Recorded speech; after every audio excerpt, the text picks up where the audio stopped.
Jason, we've got some questions here from our social media channels, England Rugby on Twitter and England Rugby Facebook. Richard Headley asks, Jason, why did they call you the fun bus? It's actually not as good a story as what people think. I went on an England tour to South Africa in 1994 and I was injured. Jack Crowell, then the manager for England, said, no, you're coming anyway. And I tweaked my knee in the last game at Kingsholm against Gloucester for Harlequins. And I said, no, I won't be going. And he said, no, you're coming. And I couldn't do any training on my day, so I couldn't run, I couldn't do anything. And I obviously stacked on a few pounds weight-wise, so I put on a bit of weight. I went on tour and Jack Rowell said, look, it's not a problem, we'll use the provincial games to get you fit for the test at the back end of the tour. But we had these big cotton shirts at the time that were bright red, and these are the days before skin-tight shirts, but the shirts I was wearing looked skin-tight on me. That's how much weight I'd put on. And the England second row, Martin Bayfield, likened me to, because of the accent, obviously being a Londoner like me, so obviously I looked like a big red bus, so they called me the fun bus. That's what it was. And links well to the next question from David King. Who was the best second row you played in front of, the strongest in the engine room? There can only be one really, and it would be a guy called Wade Dooley. Wade Dooley was, and most probably still is, one of the best second rows that ever played for England. But even in the days that we were talking about earlier, that in the amateur days we weren't as fast and as dynamic as the players today, Wade Dooley was an absolute physical specimen. I mean, he had body fat ratio of about 9%, and this is in the amateur days as well.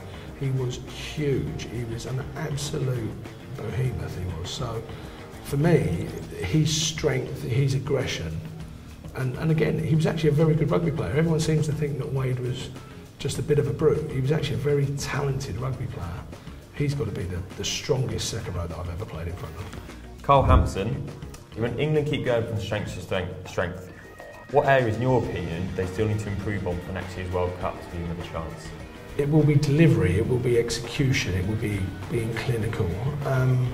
I think they've shown in certain games they can play for 20, 30, 40 minutes, but you've got to, if you want to be successful in a World Cup, you've got to at least play for at least 70 minutes. And if you can do that, well then that only gives the opportunity 10 minutes to get into a game. They should be successful going through the tournament. I think what we've seen in the past from an England side is they can play 5 minutes here, 10 minutes here, but then maybe go missing for 5, 10, 15 minutes. I think in the upcoming games to the World Cup, they've got to be far more clinical, keep hold of the ball, and actually play some rugby for the best part of nearly 80 minutes. They'll win games. Ross MT asks, if they had fluorescent boots back in the day when you were on the park, would you have worn them? No, most probably not, because in the day when I was playing, rucking was still a valid part of the game. So I wouldn't really want a referee to see my boots very bright and fluorescent jumping up and down on someone. So no, I most probably would have got the boots and then blacked them out anyway. So that's what I most probably would have done. Finally, Lee White wants to know, if you had a choice, would you go on Strictly Come Dancing or I'm a Celebrity, and why? I've been asked to do both quite regularly actually. I'd say nearly every year since retiring. I've got no interest in either. I've got to say, if I had to choose one, you'd most probably do, if I would say Celebrity. I'd mostly say Celebrity, only because the thought of me in tight trousers, a sequin shirt that's open to the waist, with a perma orange tan, it doesn't bear thinking about, to be quite honest.